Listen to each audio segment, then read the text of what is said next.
Hello, my name's Kevin Delaney. I am head professional here at Thaden Boyce Golf Club. Welcome to my YouTube channel. So today we're going to be doing a comparison of what it's like to play in warm weather against cold weather and what sort of impact conditions like that can have on your golf ball.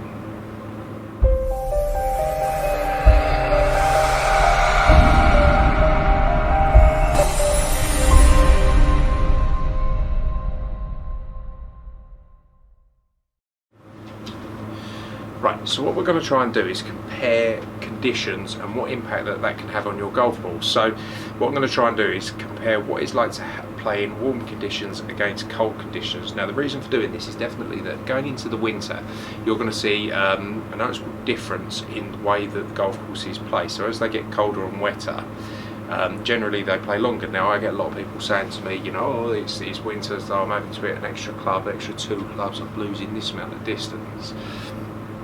But are they? So what we need to do is compare what impact warm conditions have as opposed to what impact cold conditions have. Now, admittedly, the budget's not fantastic on this. I wasn't able to go to a nice warm country to compare a nice cold country and that. So what I've done is I've heated up some golf balls and I've made some golf balls really cold. So quite crudely, put a couple of Pro V1s in here, sort of for 20 minutes with some boiling water to get the ball temperature up, and then I've put a couple of balls into the freezer to get the ball temperature really down.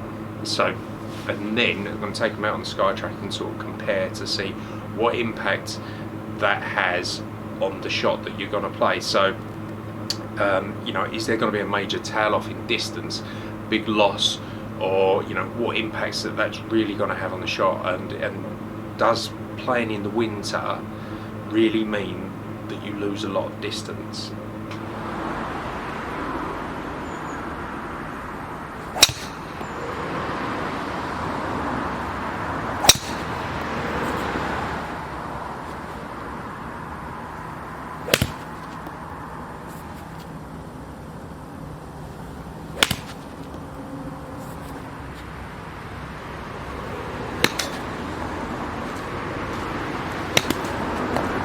Right. It's definitely an interesting exercise. I'm going to try and put the sort of screenshots of the numbers that I got there on this so that you can see. So I did 3 shots with a driver, 3 shots with a 7-iron, and 3 shots with a wedge to see what the outcome was with the hot ball against the cold ball. So you know, and to be honest, I was quite surprised. Obviously I can't control air temperature, so I don't know air temperature and air density. That would have an impact, but on the machine, on the SkyTrack, we put that as a sort of standard. But then what impact does the golf ball have when that's either warm or cold? So if you assume that you're playing golf, you've left your clubs in the car overnight, get up in the morning, there's a frost and you go out and play, what impact does that cold golf ball that's been in your car all night have against a nice warm golf ball? So it's interesting. Obviously there's 2 extremes there, because the golf balls that were warm were very warm because they've been in boiling water.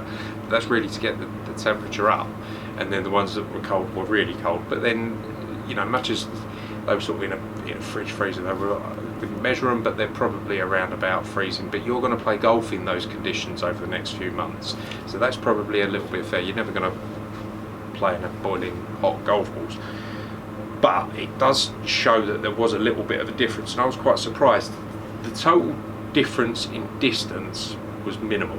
It's probably, with a driver, it's a yard or 2, so there's not a whole lot of difference there. But the interesting number was the spin rate, and there was a noticeable difference in spin rate. So with the cold golf ball, I was averaging about 1,966 revolutions per minute on my driver, as opposed to with a warm golf ball at 2,366. Now it's not going to amount to a huge amount of difference in distance, but it's going to give you a lot of control. So if your spin rate numbers fall off, what you're going to find is that the ball is just going to move left and right off the club face. You're going to get more sort of hooks and slices going, because the backspin on the ball isn't going to give you the controlled flight that you want. So if you've been fitted for a driver and you know that your optimal spin rate would be, for argument's sake, sort of 2,200, 2,300 revolutions per minute, which is more or less where I see my sort of numbers at.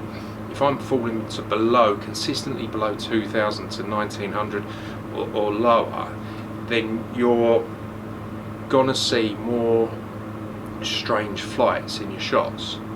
And as well with the wedge, it's pretty consistent that there was about 300-400 revolutions per minute difference there. So again, you're not going to get the ball to spin up on the green as much as you want. So it's going to bounce and run. Probably will be countered by the fact that the greens that you're playing into will be a little bit wetter and softer. So one thing counteracts the other. But what I didn't see was a noticeable difference in distance, a yard or two. And in reality, that's not going to make a lot of impact when you're playing. So I think that the thing to do is, what you really need to know is how far you hit your clubs, and have you had a gap in session, have you had your clubs measured so that you know what your distances are, because even in the summer, if you know that your 7-iron goes 150 yards or whatever it is, that's what you've got to play to, not that you're looking to hit it 150 yards and then get 20 or 30 yards of bounce and roll on, because that's not, total distance isn't what really matters. It's how far it takes you to carry the ball a certain way. Obviously, if you don't hit the ball far enough, then total distance will be a number that you'd look at, because you're not going to get the ball to spin up and stop on the greens. But you do need to know your carry distances, so that when you're playing, the ball isn't necessarily going shorter. You're not losing distance because it's winter.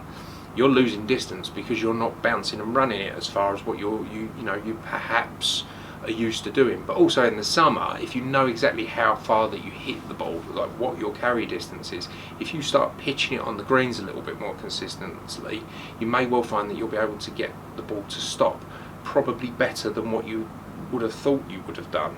If you're landing it short in the fairway and looking for it to bounce and run on, then that's going to knock the spin off of the shot, and you're not going to get the control that you want.